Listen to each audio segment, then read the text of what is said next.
Hi everyone, my name is Braden. This is Airless Quill 9, and I just saw something that dropped on D&D Beyond, so I wanted to talk about it in a real quick video because this is a little unprecedented. So D&D Beyond just launched something on their website called D&D Beyond Drops, and they have a little page that talks about what it is. So apparently, for their hero tier and master tier subscribers, they're going to be dropping content for them to use. So just today, they added a bunch of maps, some reveal stickers, some player options, which is the stuff we're going to talk about in this video. And they just talk about like all the stuff that they're going to be dropping like every week. They'll be dropping pre-made encounters on their maps VTT, and then every month they'll be working with design or game designers and artists to add more game content like player options, maps, monsters, reveals, and more, which is kind of cool. So yeah, they're adding some stuff on here. What released today is basically this content page, and there's some goodies in here that I wanted to talk about because there's some pretty interesting stuff. So the stuff that I really want to cover in this video, we have one new background called the Pact Seeker. There are 5 new feats, 2 planar pact feats, which are a new type of feat that we haven't seen before. And then there's 3 general feats that kind of build off of those planar pact feats. There's also 5 new spells as well, which we'll talk about. And here they talk about some of the stuff that they're going to reveal. For example, next month, which they say will be on June 4th, they're going to be dropping 4 monsters, 5 new maps, 25 reveals, and 6 player options. So that's pretty cool to see. So yeah, let's go ahead and take a look at the content, because if you want to look at this article, just pull up D&D Beyond. It's on their beginner page. So yeah, there's that. But yeah, let's go ahead and talk about what they dropped here. So first up, first thing I want to talk about here is the Pact Seeker. So this is basically a background for a character that has sought out forming a pact. They don't necessarily need to be a warlock, but this is a very warlock oriented background if I've ever seen one. You could also potentially do this for a character like a sorcerer or any other type that can make use of Constitution, Intelligence, or Charisma as ability scores. Those are pretty nice. Skill proficiencies, they have Arcana and Persuasion. They have Calligrapher Supplies as a tool proficiency. They got some equipment here. And then for the feat, you get to choose one planar pact feat. So there are 2 planar pact feats that we can choose from. First is called Fey Pact. These do have a prerequisite to where you cannot have another planar pact feat. Kind of makes sense. And you gain the following benefits here. First off, you know Sylvan as a language, and then if you already know it, you can choose another language instead, which is quite nice. You also gain proficiency in the nature skill, which is cool. You gain some cantrips. You gain Druidcraft as a free one, and then you can choose one other cantrip of your choice from either the Divination or Enchantment School of Magic, so that's kind of cool. And then you get to choose your spellcasting ability, which is nice. And then they have this extra ability called Honeyed Words, which lets you re-roll a Charisma Deception or a Charisma Persuasion check as a reaction when you roll 5 or lower on the d20. And you must use the new roll when you do so. And this is only a once per long rest ability, but that's kind of cool. I kind of like the flavor of that. The other Infernal Pact, or the other planar pact feat here, is called Infernal Pact. This one's pretty beefy here. So you gain these benefits. First off, you gain resistance to fire damage and poison damage, which is kind of crazy. You gain Infernal Sight, which lets you see in dim light and darkness, both magical and non-magical, within 60 feet of you. So that's basically half of the Devil Sight invocation for warlocks. And then you also gain Silver Tongue, which lets you have proficiency in the deception skill. So that's kind of cool. Then we have 3 general feats. The first of which is Fey Sentinel. This requires you to have the Fey Pact feat. So you increase either intelligence, wisdom, or charisma by 1 to a max of 20. You gain Fading Target, which says when an enemy misses you with an attack roll, you can take a reaction to gain the invisible condition until the start of your next turn, or until immediately after you make an attack roll, deal damage, or cast a spell. Once you use this benefit, you can't do so again until you finish a long rest. So there's a fun reaction that you can do once per long rest. You also have Fey Shift. It says when you take the dash action, you can forego the extra movement to teleport to an unoccupied space you can see within a distance equal to half your speed instead. So that's kind of neat. You could potentially do some interesting shenanigans with that. And then lastly, you gain Nature's Roots. This lets you always have the Entangle spell prepared. You can cast it once for free without expending a spell slot. And you can also cast it with any spell slots you might have. Use the same spell casting ability as the ability you increase with the feat. And then this is kind of neat. When you reach character level 5, you also always have the Plant Growth spell prepared, and you can cast it in the same way. So that's something that I haven't really seen before, is them adding in a clause where you gain an additional spell at level 5, which is kind of cool. I haven't seen anything like that. That makes this pretty unique. But yeah, this is kind of a neat general feat, and it does feel very Fey themed. I can see this kind of pairing pretty well with the Archfey patron Warlock. So yeah, I really like the flavor of this. Now for the Infernal Pact, there are actually 2 feats that kind of pair off of that. The first of which is this Infernal Bulwark. You can increase Constitution or Charisma by 1 to a max of 20. You gain Devil's Flesh, which basically gives you a unarmored defense equal to 10 plus your dexterity modifier plus the modifier of the ability increased by the feat while you aren't wearing armor or wielding a shield. So that's kind of important there. But that's kind of neat. That's a free unarmored defense, which is really cool. And having either Constitution or Charisma, that can pair pretty well with almost any class. Really any class, because Charisma is going to work great for creatures like, classes like Bard, or even Paladin could take use of this. You got Warlock, you got Sorcerer, and then Constitution is going to work for everything that is not a Charisma based class. So yeah, this could pair with pretty much anything. The other cool thing you get here is you always have the Armor of Agathis spell prepared, but this one's kind of special. So you can cast it once without a spell slot for free every long rest. However, when you do cast it without a spell slot using this particular feature, you cast it as its level 2 version, which means it's going to give you 10 temporary hit points and deal 10 damage when a melee attack roll hits you. And the damage is actually going to be fire instead of cold for this particular casting. So that's kind of neat and pretty flavorful. I kind of like that. However, they do state that Charisma is the spellcast ability for the spell. However, it's not a real big issue because there's not really any components in the spell that make use of your spellcasting ability. So you could pass without having a pretty high Charisma just for this spell in particular.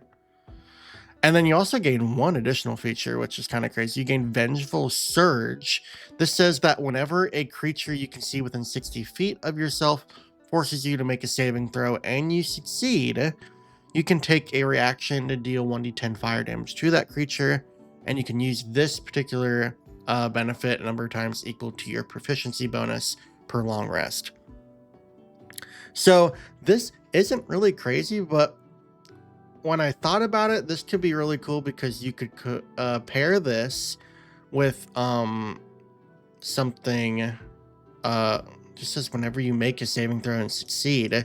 So succeeding on like a Constitution saving throw, you could spend a reaction, deal fire damage, is kind of neat, or just succeeding on any save. So this isn't a really powerful reaction, but it's a fun option. And if you're not using your reaction on your turn or have no plans to use it, just being able to deal 1d10 fire damage isn't that bad. And besides that, the rest of this feat is goated. Infernal Dragoon. This is also has a prerequisite of you having the Infernal Pact feat. But once again, you increase Constitution or Charisma by 1 to a max of 20. You gain Devilish Aura, which lets you take a magic action to emanate an aura of fear and a 30-foot emanation originating from yourself. Each creature of your choice in that area then has to make a Charisma saving throw, which the DC is 8 plus the ability modifier of the ability you increase with the feat plus your proficiency bonus, so that scales pretty well.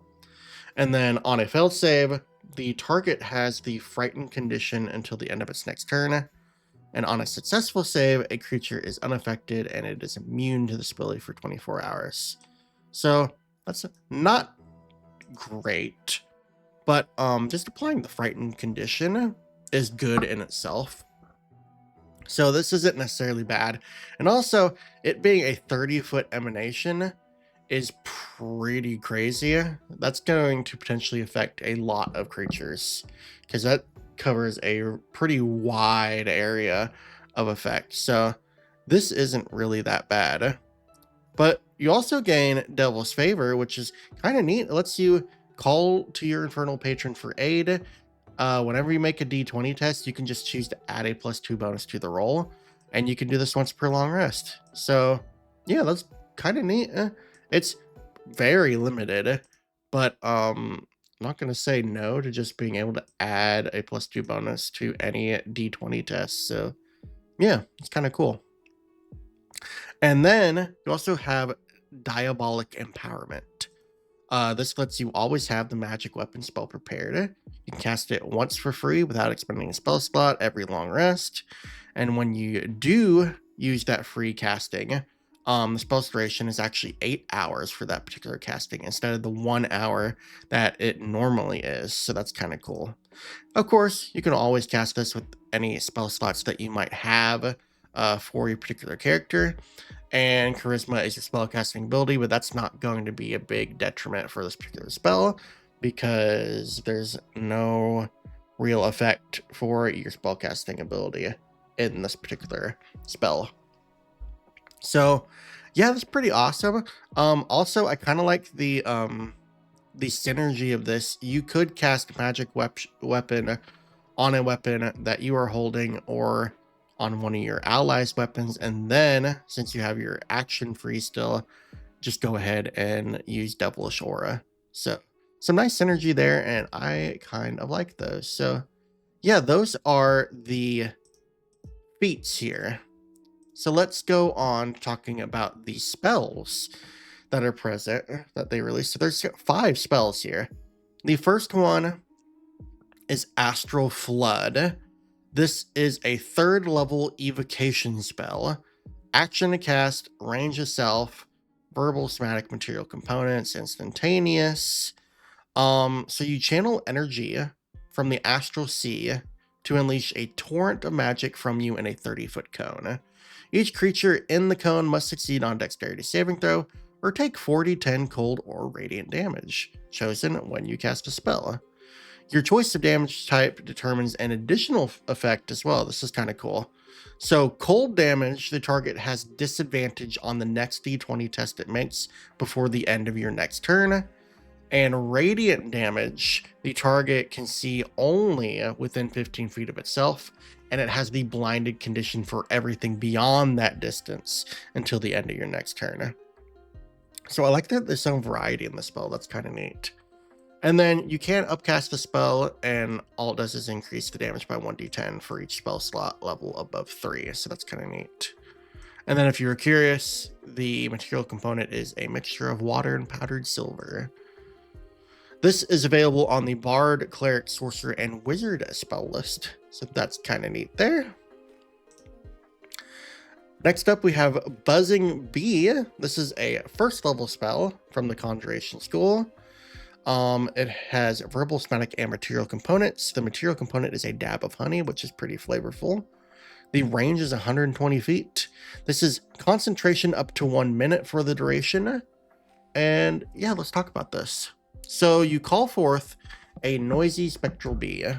You target a creature you can see within range. The bee hovers around the target, distracting it with loud buzzing. For the duration, the target has disadvantage on wisdom perception checks, dexterity stealth checks, and constitution saving throws made to maintain concentration.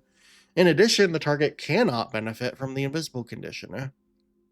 The bee moves with the target, hovering within 3 feet of it as long as the target is within 120 feet of you. The bee disappears when the spell ends or if the target moves out of range. So this is actually a pretty niche spell, but I really like the flavor of it. It's kind of neat. This is on the Druid, Ranger, Sorcerer, and Wizard spell lists. I don't know how often these particular benefits or debuffs are going to be useful. I mean, the disadvantage on Constitution saving throws to maintain concentration might be great. And then if the creature has the ability to turn invisible, that's also great to negate that. And who knows? There are creatures that do make dexterity stealth checks. Because some creatures can take the hide action as a bonus action, their stealth block, and their stat blocks. So yeah, this could be pretty useful. And just disadvantage on wisdom perception checks as well is pretty cool. So yeah, I don't hate this spell. This is kind of a fun spell. It's pretty flavorful. And yeah, you can just cast this and just keep concentration on it. And it's going to really inform you where that target is at all times, which is kind of funny. I really like the flavor of this. It's kind of a fun spell. Insidious Rhythm. Now this is an interesting one. This is available only to bards. It is a first level enchantment spell. Verbal and somatic components, 1 action to cast, 120 feet range, and its concentration up to a minute. So 1 creature of your choice that you can see within range hears a haunting yet catchy tune that continuously repeats in its mind. This is really funny to me. The target must succeed on a wisdom saving throw, or it has disadvantage on intelligence checks and constitution saving throws made to maintain concentration. At the end of each of its turns, the target repeats the save, ending the spell on itself on a success. Using a higher level spell slot, you can target 1 additional creature for each spell slot level above 1. That's pretty nice. I like that. I do not believe Buzzing Bee had an upcast. So this is pretty interesting. It kind of does the same thing as Buzzing Bee. However, there is no save on Buzzing Bee. There is a save on Insidious Rhythm. However, disadvantage on all intelligence checks could be useful and really makes sense narratively. And then constitution saving throws to maintain concentration also makes a lot of sense. And this is kind of a really funny spell in my opinion. Just having a catchy tune stuck in your head and not being able to concentrate on spells because of that is really funny. I like the flavor of this spell, if nothing else. I can see a bard taking this spell and using it just to be like funny. Yeah, I kind of like the flavor of this spell. It may not be the best spell in a bard's repertoire, but I think it's really flavorful and I kind of love it for that. Leomund's Lamentable Belaborment. This is a really fun spell and a really fun name. Lamentable Belaborment. So this is a 6th level enchantment spell. Verbal components only, which is kind of great. One action to cast. Has a range of 30 feet. And its duration is 1 minute, no concentration. So that's pretty cool as well. So this spell says you proclaim an insightful or inflammatory statement, such as a claim about the politics of a nearby town. Each creature in a 10-foot radius sphere centered on a point you choose within range must succeed on an intelligence saving throw or have the charmed condition until the spell ends. Any creature that doesn't share a language with you or that has an intelligence score lower than 3 automatically succeeds on the saving throw. While charmed, a target must spend its turn discussing or arguing for or against your statement. For the duration, the target has a speed of 0 and has the blinded and deafened conditions with respect to everyone except you and other targets affected by the spell. At the end of each of its turns, the target repeats the save, ending the spell on itself on a success. This is on the Bard, Sorcerer, and Wizard spell list. This spell is awesome. I love this spell. 10-foot radius sphere, pretty decent area of effect. That's going to affect quite a few squares, so you could catch a decent number of creatures in that radius.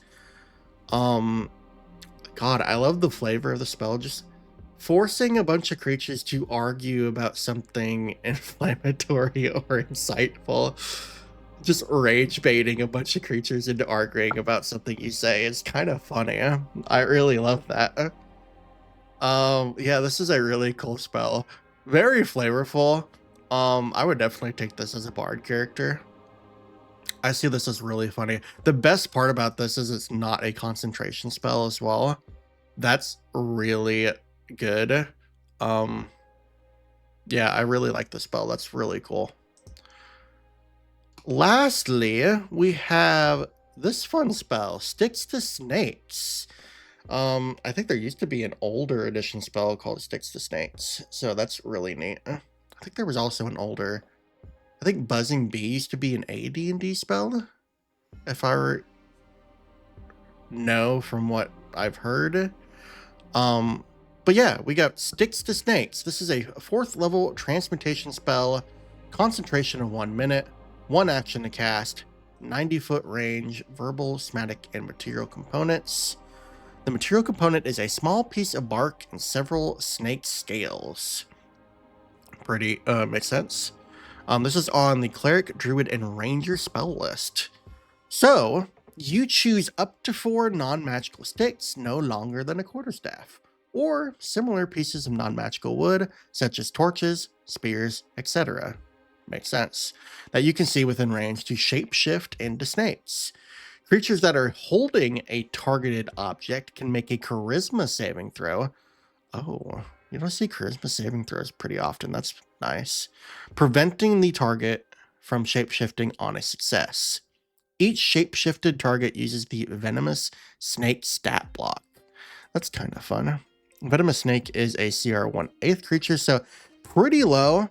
They don't have great hit points or armor class, but I mean, they're there. And honestly, this is kind of funny. Each of these snakes is friendly to you and your allies. In combat, it shares your initiative count and takes its turn immediately after yours. Until the spell ends, you can take a bonus action to mentally command any creature you made with the spell if the creature is within 500 feet of you. If you control multiple creatures, you can command any of them at the same time, issuing the same command to each one. If you issue no commands, the creature takes the dodge action and moves only to avoid harm. When the creature drops to 0 hit points, it reverts to its object form, and any remaining damage carries over to that form. Using a high-level spell slot, you can target 2 additional objects for each spell slot level above 4. So this scale's kind of nice too. Kind of like that. So, Sticks to Snakes. You make 4 venomous snakes and then create more on an upcast. You command them as a bonus action. This is pretty flavorful. I don't know if it's a particularly powerful spell, but it's kind of cool. This would be a great distraction spell. Turning a bunch of things into venomous snakes would kind of be awesome. I don't know. I don't think this would work on a arcane focus. That's a staff, potentially. Though that would be for your dungeon master to roll, because technically they are non-magical. At least from what I'm aware. Actually, let me double check that. Because that would be pretty interesting if this works on that. It's one of the following.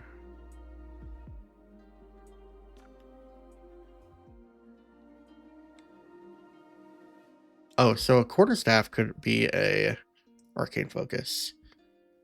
And a staff is also arcane focus. I think it would work on a wizard staff. You could also technically target a rod or a wand as long as they were made of wood. So that's kind of fun. Some pretty interesting uses for this spell potentially. But yeah, those are all of the spells and the new background and the new feats that are in this particular shadow drop on D&D Beyond. Fun stuff here. I kind of am into all of this. I like that they added some fun stuff here, and none of it's I don't think any of it's supremely broken. Infernal Bulwark may be the most broken thing. I mean, just giving unarmored defense in a feat seems really powerful. Unarmored, this upcasting armored Agathis is also pretty powerful, but it may be above average for a general feat. I don't know if anything is particularly broken though. What I do know is that all of this stuff is really fun and makes you think of some fun characters that can make use of these. So I like that they added this stuff personally, and I'll definitely allow my players to use this stuff if they feel like they can make an interesting character with this helping them. But yeah, let me know in the comments what you think of this content. If you think it's fun, if you think it's broken, if you're gonna let your players use it if you're dungeon masters, or if you want to use it if you're a player. Just let me know in the comments and what you think about these. I think my favorite spell out of these 5 is Leomund's Lamentable Belaborment. Such a fun spell. But yeah, that's going to be it for today's video. So thank you all for watching. Leave a comment if you have something to say, and I'll catch you all later. See ya. Bye-bye.